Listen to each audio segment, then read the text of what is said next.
అనకాపల్లి జిల్లా నర్సీపట్నం మున్సిపాలిటీ పరిధిలో అడ్డగోలుగా దోపిడీ చేస్తున్న ఏఎంఆర్ కంపెనీపై నర్సీపట్నం ట్రాక్టర్స్ యూనియన్ మరియు యాజమానుల నర్సీపట్నం ఆర్డీఓకు ఫిర్యాదు.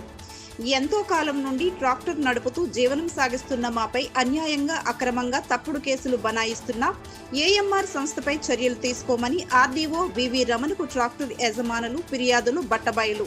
కంపెనీ చేస్తున్న అన్యాయాలు ఒకటి కాదు. దొంగ బిల్లులు ఇస్తూ కంపెనీ పేరు ఎక్కడా రాయకుండా ఒరిజినల్ హాలీగ్రామ్ గానీ క్యూఆర్ కోడ్ గానీ మా దగ్గర వసూలు చేస్తున్న డబ్బులకు గానీ ఏమీ ఇవ్వకుండా అడ్డగోలుగా చాలా దారుణంగా దోపిడీ చేస్తున్న ఏఎంఆర్ సంస్థపై చర్యలు తీసుకొని న్యాయబద్ధంగా వారిపై చర్యలు తీసుకోవాలి.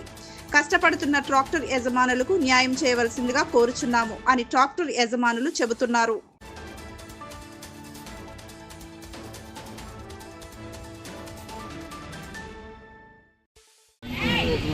ట్రాక్టర్ మాత్రమే మా వెనకాల 10 మంది లేబర్ ఉంటారు. గత 20 సంవత్సరాలు 30 సంవత్సరాలు మేము తోలుతున్నాం, కానీ వచ్చి ఎవరు బిల్లు కట్టమని డబ్బులు కట్టమని కానీ ఏమీ ఎవరు అడగలేదు.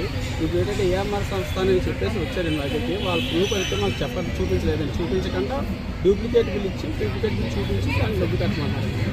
దానికి ఇచ్చేసి 405 రూపాయలు అన్నారండి. కానీ దాని మీద బిల్ అనేది అమౌంట్ రాలేదండి. కానీ అది ఒరిజినల్ లోగో లేదు దాని మీద. దాన్ని స్కాన్ చేసినా సరే స్కాన్ రావట్లేదు. ఏ సంస్థ అనేది ఎవరికీ తెలియలేదు.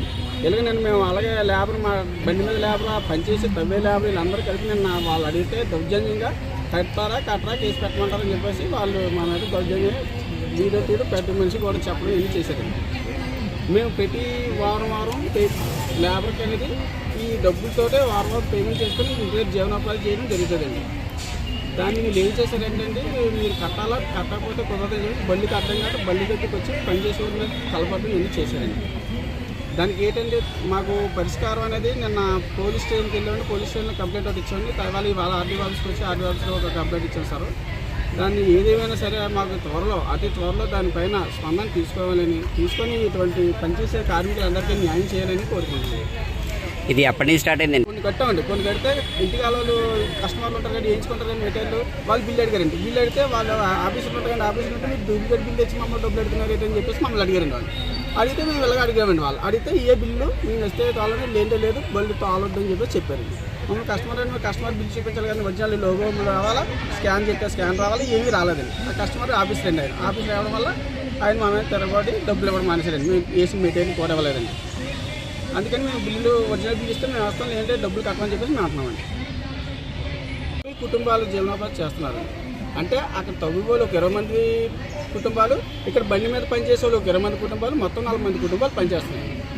అంటే ట్రాక్టర్ మీద పనిచేసే వాళ్ళు సపరేట్ లేబర్ అండి, అక్కడ తవ్వి వాళ్ళు సపరేట్ లేబర్ అండి. వాళ్ళు తీస్తేనే మేము పట్టుకెళ్ళం కాదు, మా ట్రాక్టర్ మీద లేబర్ లోడ్ వేస్తేనే మేము పట్టుకెళ్ళం కాదు. దీన్ని బట్టి కొంచెం ఏదో మాకు న్యాయం చేస్తామని చూస్తున్నాం సార్. రాజుబాబు, పాత బైబ్రేడ్ పాలెం. మరి దౌర్జన్యంగా వసూలు చేస్తున్నారు, మమ్మల్ని దారుణంగా అడ్డుకుంటున్నారు. మీరు స్పందిస్తారని మేము మాట్లాడుతున్నాం. మేము కడతామని అనట్లేదు, కడతాం. కాకపోతే ఇదంతా ఒరిజినల్ బిల్లు ఇవ్వాలి. మాకు ఒరిజినల్ బిల్లు ఇచ్చి మీరు వసూలు చేస్తే మేము కట్టడానికి లేదు. దాని గవర్నమెంట్ మైనింగ్ బిల్లు ఎంత ఉంది అది మాకు ఒరిజినల్ రిజిట్ ఇవ్వాలి.